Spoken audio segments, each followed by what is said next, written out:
You will find that the man that concentrates is well poised, whereas the man that allows his mind to wander is easily upset. When in this state wisdom does not pass from the subconscious storehouse into the consciousness. There must be mental quiet before the two consciousnesses can work in harmony. When you are able to concentrate, you have peace of mind. If you are in the habit of losing your poise, form the habit of reading literature that has a quieting power. Just the second you feel your poise slipping, say, "Peace," and then hold this thought in mind, and you will never lose your self-control. There cannot be perfect concentration until there is peace of mind. So keep thinking peace, acting peace, until you are at peace with all the world.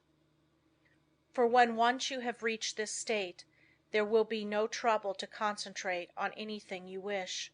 When you have peace of mind, you are not timid or anxious or fearful or rigid, and you will not allow any disturbing thought to influence you. You cast aside all fears and think of yourself as a spark of the Divine Being, as a manifestation of the one universal principle that fills all space and time. Think of yourself thus as a child of the Infinite, possessing infinite possibilities. Write on a piece of paper, "I have the power to do and to be whatever I wish to do and be." Keep this mentally before you, and you will find the thought will be of great help to you. The mistake of concentrating on your business while away. In order to be successful today, you must concentrate, but don't become a slave to concentration and carry your business cares home. Just as sure as you do, you will be burning the life forces at both ends, and the fire will go out much sooner than was intended. Many men become so absorbed in their business that when they go to church they do not hear the preacher because their minds are on their business. If they go to the theater they do not enjoy it because their business is on their minds. When they go to bed they think about business instead of sleep, and wonder why they don't sleep. This is the wrong kind of concentration and is dangerous. It is involuntary. When you are unable to get anything out of your mind it becomes unwholesome, as any thought held continuously causes weariness of the flesh. It is a big mistake to let a thought rule you instead of ruling it. He who does not rule himself is not a success. If you cannot control your concentration, your health will suffer. So never become so absorbed with anything that you cannot lay it aside and take up another. This is self-control. Concentration is paying attention to a chosen thought. Everything that passes before the eye makes an impression on the subconscious mind, but unless you pay attention to some certain thing, you will not remember what you saw. For instance, if you walk down a busy street without seeing anything that attracted your particular attention, you could not recall anything you saw. So you see only what attracts your attention. If you work, you only see and remember what you think about. When you concentrate on something, it absorbs your whole thought. Self-study valuable. Everyone has some habits that can be overcome by concentration. We will say, for instance, you are in the habit of complaining or finding fault with yourself or others, or imagining that you do not possess the ability of others, or feeling that you are not as good as someone else, or that you cannot rely on yourself, or harboring any similar thoughts or thoughts of weakness. These should be cast aside and instead thoughts of strength should be put in their place. Just remember every time you think of yourself as being weak, in some way you are making yourself so by thinking you are. Our mental conditions make us what we are. Just watch yourself and see how much time you waste in worrying, fretting, and complaining. The more of it you do, the worse off you are. Just the minute you are aware of thinking a negative thought, immediately change to a positive one. If you start to think of failure, change to thinking of success. You have the germ of success within you. Care for it the same as the setting hen broods over the eggs, and you can make it a reality. You can make those that you come in contact with feel as you do, because you radiate vibrations of the way you feel, and your vibrations are felt by others.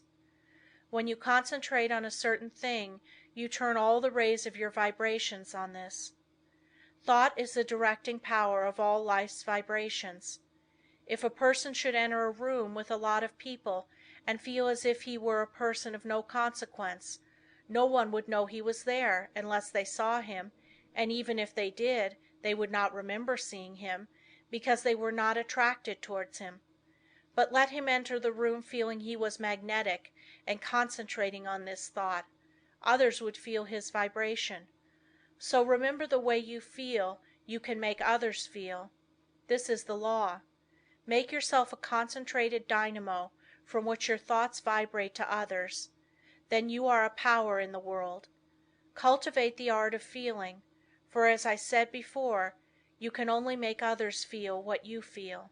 If you will study all of the great characters of history, you will find that they were enthusiastic. First they were enthusiastic themselves, and then they could arouse others' enthusiasm. It is latent in everyone. It is a wonderful force when once aroused. All public men to be a success have to possess it.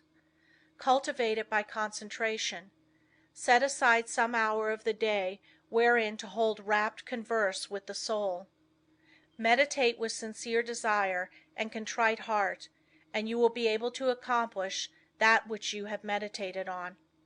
This is the keynote of success. Think, speak, and act just as you wish to be, and you will be that which you wish to be. You are just what you think you are, and not what you may appear to be. You may fool others, but not yourself. You may control your life and actions just as you can control your hands. If you want to raise your hand, you must first think of raising it. If you want to control your life, you must first control your thinking. Easy to do, is it not? Yes, it is, if you will but concentrate on what you think about. For he only can that says he will. How can we secure concentration? To this question, the first and last answer must be, by interest and strong motive. The stronger the motive, the greater the concentration. Eustace Miller, M.D. The successful lives are the concentrated lives. The utterly helpless multitude that sooner or later have to be cared for by charity are those that were never able to concentrate, and who have become the victims of negative ideas.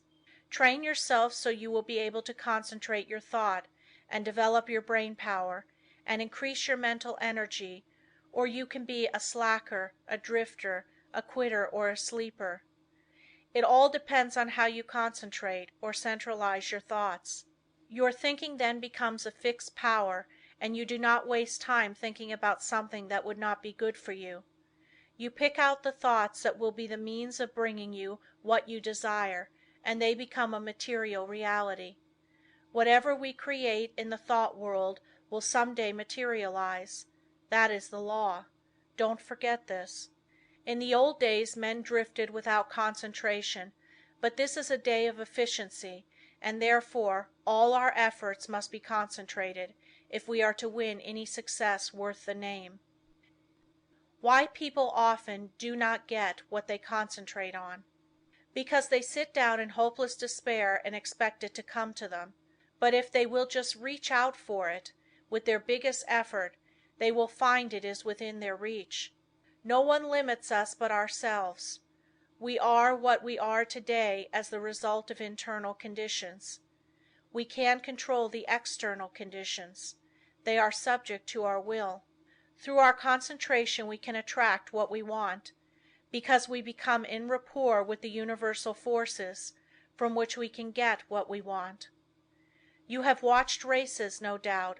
They all line up together. Each has his mind set on getting to the goal before the others. This is one kind of concentration. A man starts to think on a certain subject. He has all kinds of thoughts come to him, but by concentration he shuts out all these but the one he has chosen. Concentration is just a case of willing to do a certain thing and doing it. If you want to accomplish anything first, Put yourself in a concentrating, reposeful, receptive, acquiring frame of mind. In tackling unfamiliar work make haste slowly and deliberately, and then you will secure that interior activity which is never possible when you are in a hurry or under a strain. When you think hard, or try to hurry results too quickly, you generally shut off the interior flow of thoughts and ideas. You have often, no doubt, tried hard to think of something but could not, but just as soon as you stopped trying to think of it, it came to you. End of Lesson 8.